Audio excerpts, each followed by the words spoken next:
होती है तो किसकी होती है? तो तीव्र संवेगानाम आसन्ना, जो उसके लिए जितना व्याकुल होता है, जितना प्रयत्नशील होता है, जितना अधिक पुरुषार्थ करता है, जितना उसके लिए उसका आयास है, वो तीव्र संवेगानाम, ज्यादा तीव्रता से, ज्यादा योग्यता से, ज्यादा समय लगाकर करता है, ज्यादा बुद्धि से करता है, तो उसको समाधि की जल्दी प्राप्ति होती है।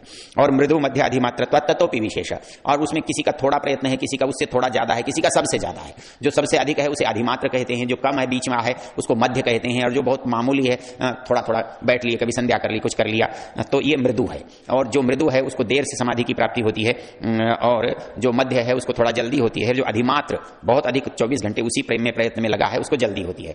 और कहता है कि उसका एक सबसे सहज जो तरीका है, जिसको मैंने आपको बताया था कि एक शब्द में पूरा योगाभ्यास, वो है ईश्वर प्रणिधान। कहता है कि कुछ किया नहीं किया, वो ईश्वर प्रणिधान यदि आपका सिद्ध है तो समाधि आपकी लगती है। लोग क्या समझते हैं कि शायद सीधे ईश्वर प्रणिधान कर लो। ईश्वर प्रणिधान परिणाम है आपकी सारी प्रक्रियाओं का। किसी को यदि ईश्वर प्रणिधान तत्काल सिद्ध हो जाए तो उसके संस्कार इतने अच्छे पहले से हैं कि उसको केवल ईश्वर प्रणिधान सिद्ध करने में समय नहीं लगता, इसलिए उसको ईश्वर प्रणिधान मात्र से समाधि लगती है।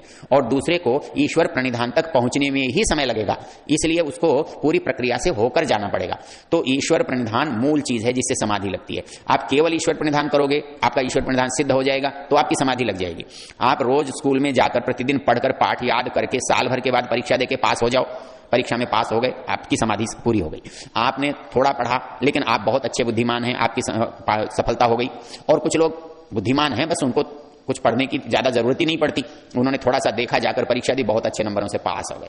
तो वैसे ही जो शुरू से चलते हैं वो 8 अंगों से चलते हैं, जो थोड़े बीच से चलते हैं वो क्रिया योग से 3 अंगों से चलते हैं, और जो सबसे पहुंचे हुए लोग होते हैं वो केवल ईश्वर प्रणिधान से चलते हैं। उनके सारे व्यवहार में ईश्वर प्रणिधान मात्र होता है।